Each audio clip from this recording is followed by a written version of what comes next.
بسم اللہ الرحمن الرحیم۔ نبی کریم صلی اللہ علیہ وسلم نے ہمیں اللہ سے مانگنے کا طریقہ بھی بتلایا ہے، الفاظ بھی بتلائے ہیں، اللہ تعالیٰ کو خوش کرنے والے اعمال بھی بتائے ہیں۔ اعمال کے ساتھ ساتھ ایک چیز ہوتی ہے دعا، جس کے بارے میں قرآن کے نبی کریم صلی اللہ علیہ وسلم نے فرمایا الدعاء مخ العبادہ، دعا عبادت کا مغز ہے، خلاصہ ہے۔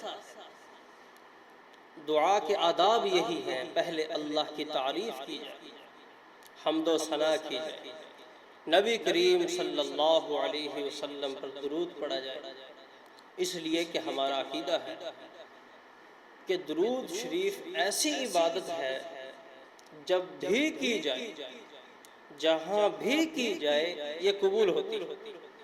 تو علماء فرماتے ہیں دعا کے اول حصے میں بھی درود شریف پڑھو، دعا کے آخر میں بھی درود شریف پڑھو، تو دعا کا اول حصہ بھی قبول ہوگا، آخری حصہ بھی قبول ہوگا، تو درمیانی حصہ اس کی برکت سے انشاءاللہ ضرور قبول ہوگا۔ کچھ باتیں ہیں، کچھ الفاظ ہیں کہ جن کے پڑھنے سے اللہ بہت خوش ہوتے ہیں۔ مثلا بخاری شریف کی حدیث، آخری حدیث، کلمتان حبیبتان الی الرحمن خفیفتان علی اللسان ثقیلتان فی المیزان سبحان اللہ وبحمدہ سبحان اللہ العظیم۔ دو کلمے ایسے ہیں جو اللہ تعالیٰ کو بہت محبوب ہیں۔ اب یہاں سوال پیدا ہوتا ہے کہ جب محبوب ہیں پھر تو کوئی بہت اعلیٰ اور بڑے لمبے چوڑے ہوں گے۔ فرمایا خفیفتان علی اللسان، زبان پر بہت ہلکے ہیں۔ اچھا جی، تو پھر جب ہلکے ہیں تو ان کا وزن بھی کم ہوگا۔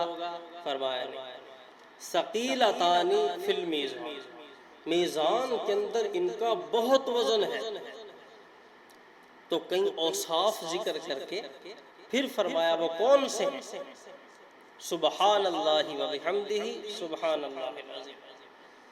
کیا فضیلت ہے؟ ایک فضیلت تو یہاں ہے کہ یہ دو کلمے اللہ کو بہت محبوب ہیں، میزان عمل کے اندر بہت وزن رکھتے ہیں اور زبان پر بہت ہلکے ہیں۔ اور ایک جگہ نبی کریم صلی اللہ علیہ وسلم نے فرمایا جو آدمی فجر کی نماز کے بعد 100 مرتبہ سبحان اللہ وبحمدہ سبحان اللہ العظیم پڑھ لے، اگر اس کے گناہ سمندر کی جھاگ کے برابر بھی ہوئے اللہ وہ بھی معاف فرمائے، اللہ وہ بھی معاف فرمائے۔ تو کتنا آسان کام ہے، ایک تسبیح تو ہم میں سے ہر ایک کر سکتا ہے۔ صبح فجر کے بعد ہم 100 مرتبہ صرف یہ پڑھ لیں سبحان اللہ وبحمدہ سبحان اللہ العظیم۔ اسی طرح نبی کریم صلی اللہ علیہ وسلم نے فرمایا جو انسان سورہ واقعہ تلاوت کرتا ہے اس گھر کے اندر کبھی غربت نہیں آ سکتی، کبھی رزق کی تنگی نہیں آ سکتی۔ ایک صحابی غالباً حضرت عباس ہیں، عبداللہ بن عباس رضی اللہ عنہ، جب فوت ہونے لگے تو ان سے عرض کی گئی کہ جی ہم آپ کے لیے کچھ وظیفہ مقرر فرما دیتے ہیں بیت المال سے آپ کی بیٹیوں کے لیے۔ تو انہوں نے فرمایا کوئی ضرورت نہیں، میری بیٹیوں کو سورہ واقعہ زبانی آتی ہے، لہٰذا ان کو وظیفے کی کوئی ضرورت نہیں۔ مطلب یہ تھا کہ نبی کریم صلی اللہ علیہ وسلم کا فرمان ہے جس نے سورہ واقعہ روزانہ مغرب کی نماز کے بعد پڑھی اس گھر کے اندر فقر نہیں آ سکتا، رزق کی تنگی نہیں آ سکتی۔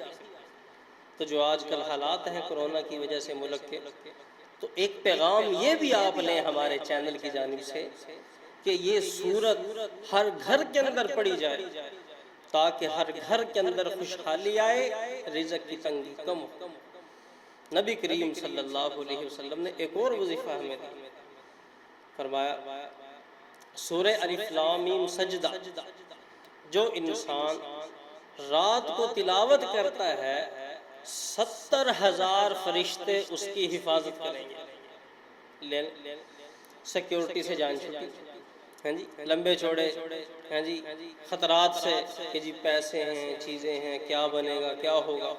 بھئی اعمال کی طرف آئیں، ان وظائف کی طرف آئیں جو نبی کریم صلی اللہ علیہ وسلم نے بتلائے ہیں. تو 70,000 فرشتے حفاظت کریں گے آپ کی. اگر آپ یہ کام کر لیں، آپ سورہ الف لام میم سجدہ آپ تلاوت کر لیں رات کو سوتے ہو، اگر صبح پڑھیں گے تو رات تک کی حفاظت ہوگی. اسی طرح جنات کا بڑا مسئلہ بنتا ہے، کہتے ہیں جی جنات ہیں، یہ ہیں، آصیب ہیں، بڑا مسئلہ ہے جی. تو اس کے لیے منزل عام طور پہ ملتی ہے، منتخب آیات ہوتی ہیں قرآن پاک کی. صبح فجر کی نماز کے بعد سورج نکلنے سے پہلے، اسی طرح مغرب کی نماز کے بعد عشاء کی نماز سے پہلے آپ منزل ایک مرتبہ ضرور پڑھیں اور ایک پانی کی بوتل اپنے ساتھ رکھیں. جب بھی آپ وہ تلاوت کریں اس پانی پر پھونک مار لیں، دم کر لیں، پھر وہ پانی پیتے رہیں. انشاءاللہ نہ کوئی آسیب رہے گا، نہ جنات رہیں گے، نہ کوئی سایہ رہے گا، اللہ سب سے حفاظت فرمائے گا.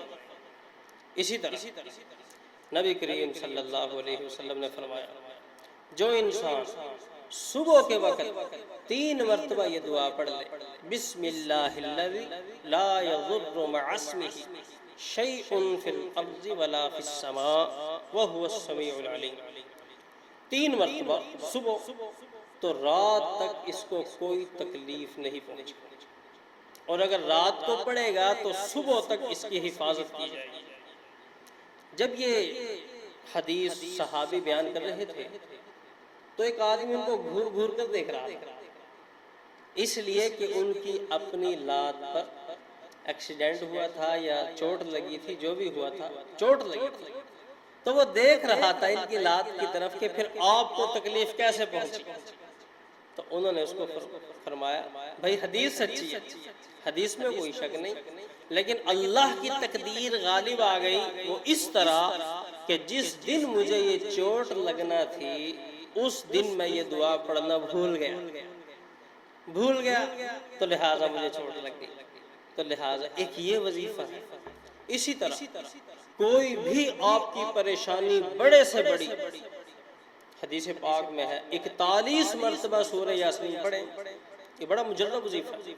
میں نے کئی مرتبہ آزمایا اپنے مدرسے کے لیے اور نجی کاموں کے لیے، ساتھیوں نے آزمایا کہ کوئی بھی آپ کا مسئلہ ہو 41 مرتبہ سورہ یاسین آپ اس طرح اکٹھے بیٹھ، چند لوگ بھی پڑھ سکتے ہیں، ایک آدمی پڑھنا چاہے تو اس میں گفتگو نہیں کرنی، اور نیت دل میں ہو کہ ہم کس لیے پڑھ رہے ہیں سب کو پتہ ہو.